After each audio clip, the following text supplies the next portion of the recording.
Imagine a secret government program so covert that it was only known by its cryptic code name, MK Ultra. It was the year 1953, the height of the Cold War.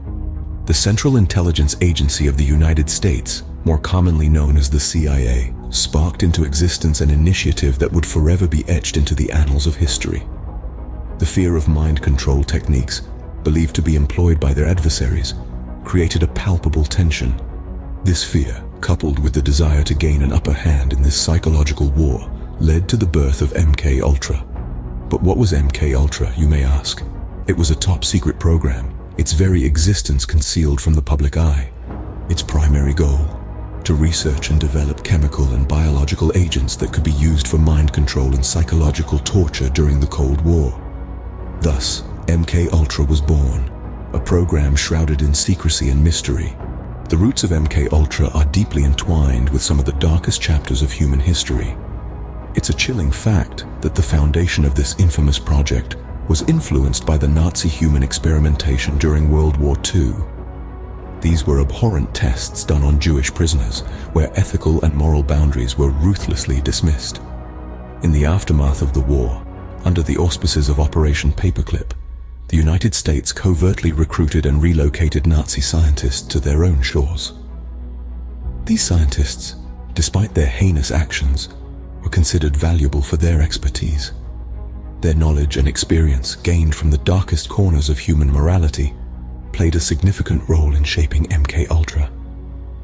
This was a time when the world was grappling with the Cold War's onset, and desperation for advantage led to some questionable decisions.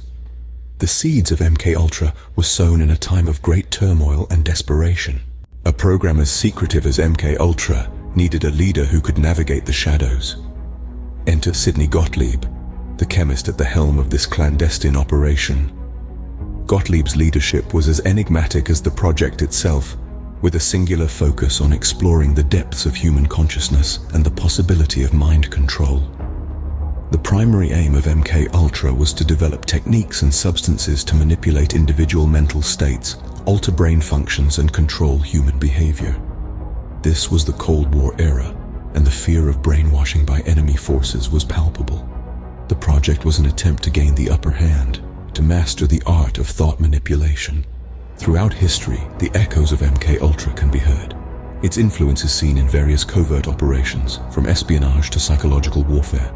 The project sought to understand, and ultimately control, the most mysterious and powerful organ, the human brain. Under Gottlieb's leadership, MK Ultra strived to unlock the secrets of the human mind. In the quest for mind control, MK Ultra turned to a substance that was as unpredictable as it was potent: LSD. Born out of the countercultural revolution of the 1960s, lysergic acid diethylamide, or LSD, was seen as a key to unlocking the human psyche. The CIA saw this not as a journey of self-discovery, but as a potential tool for manipulation and control. Under MK Ultra, LSD was freely administered, often to unwitting subjects.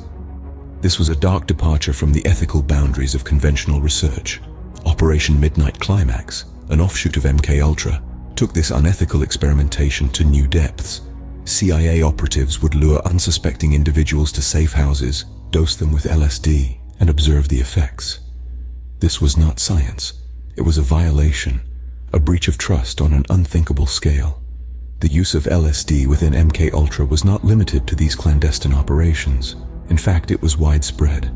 The agency conducted tests on a variety of subjects, from CIA employees to military personnel, and even the general public. These experiments were conducted without informed consent, a stark violation of basic human rights. The results, as one might expect, were mixed. Some subjects reported profound psychological changes, while others experienced severe long-term mental health issues. The lack of control and oversight in these experiments led to a host of problems. The use of LSD in MK Ultra was a gamble, one that had unforeseen consequences. The reach of MK Ultra extended beyond the borders of the United States, with a chilling chapter unfolding in Canada. In the mid-20th century, the unsuspecting citizens of Canada became an integral part of MK Ultra's elaborate scheme. Under the guidance of renowned psychiatrist Dr. Ewan Cameron, a series of covert experiments were conducted, aiming to manipulate the human mind. Cameron, a highly respected figure in psychiatric circles, was ironically the mastermind behind some of the most deplorable acts of the MK Ultra project. His experiments, carried out at the Allen Memorial Institute in Montreal, were funded by the CIA through a front organization, the Society for the Investigation of Human Ecology. The subjects, often patients seeking treatment for minor mental health issues, were subjected to a horrifying cocktail of procedures. These included drug-induced sleep for extended periods, sometimes lasting weeks, and the infamous psychic driving, a procedure involving repeated audio messages intended to alter the subject's behavior. The aftermath was devastating. Many of the subjects suffered severe psychological trauma, with lasting effects such as memory loss, hallucinations, and even identity disorders. Some were left in a state resembling childhood, having lost their adult mental faculties. The experiments marked a dark period in Canadian history, a stark reminder of the lengths to which the architects of MK Ultra were willing to go. Stripping individuals of their dignity and autonomy, they sought to harness the power of the human mind, no matter the cost. In the pursuit of mind control, MK Ultra cast a dark shadow over Canada. Like all secrets, the truth about MK Ultra couldn't be hidden forever. The veil began to lift during the tumultuous period of the Watergate scandal in the early 70s, a time rife with political intrigue and public distrust. CIA Director Richard Helms, a key figure in MK Ultra, had a chilling plan. He intended to obliterate all traces of the program, to erase its existence from the annals of history.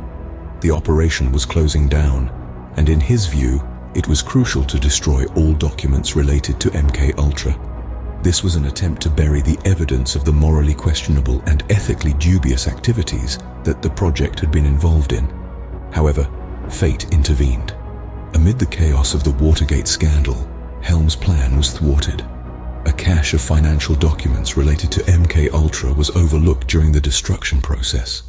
These papers were tucked away in a financial records building, far from the prying eyes of Helms and his team.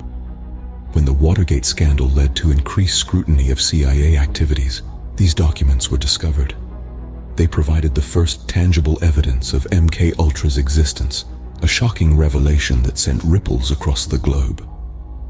The documents painted a grim picture of the lengths the US government had been willing to go in the name of national security. The fallout was immediate and far-reaching. Congressional investigations were launched, leading to public hearings and widespread media coverage. The world watched in disbelief as the dark underbelly of covert government operations was laid bare.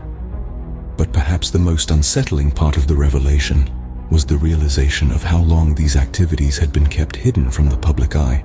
It was a stark reminder of the shadowy world that exists beneath the surface of our daily lives, where secrets are kept and truths are buried.